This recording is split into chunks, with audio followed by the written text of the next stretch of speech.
cath lab is that if there's a catastrophic complication, the immediate thing with the panic which sets in and everybody which happens and the patient is crashing and his vessels closed is that everything gets pulled out, pulled back. And that happens very commonly. And suddenly you find that the wire is out.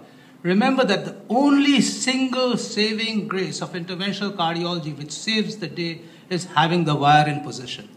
Irrespective of what happens, irrespective of a cardiac massage, irrespective of a crashing patient, you may get your guiding catheter out of the ostia, but never get your wire out of the vessel because that's the only thing.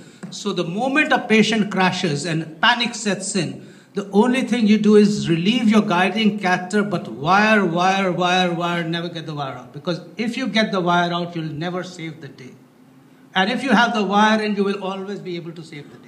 So that's one lesson I would always blanket on your mind, that the wire has to be there every time. Second thing is, of course, I just got this at the end, and I think you always have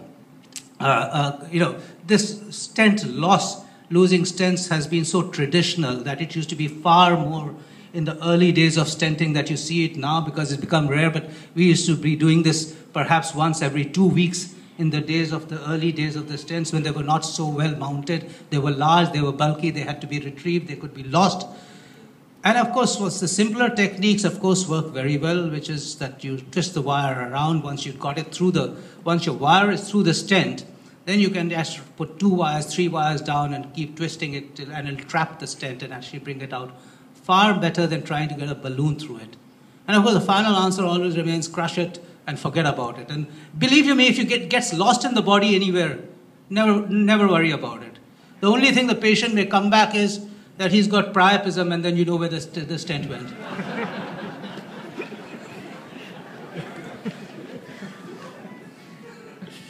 Okay. Just a comment. Actually, I had a few of such cases, and most importantly, as Sir said, is not to use the wire excess. Now, I had tried to take the 1.5 balloon distally and then pull the assembly and even entangle wires and pull it out. Most of the times, what I've realized is that fails, and that in that situation, sometimes we will end up in a more difficult situation than what we started with.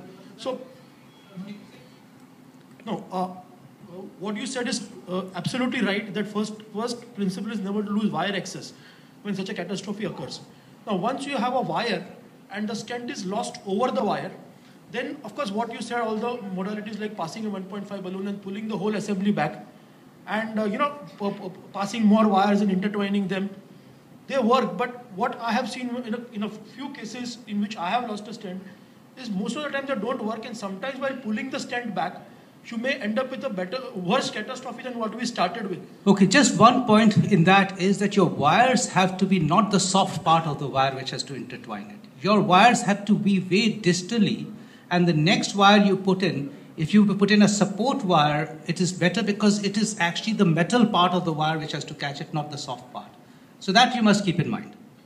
So we miss it when it's a softer part and we try to pull it with a softer part intertwined and then it starts slipping out. So what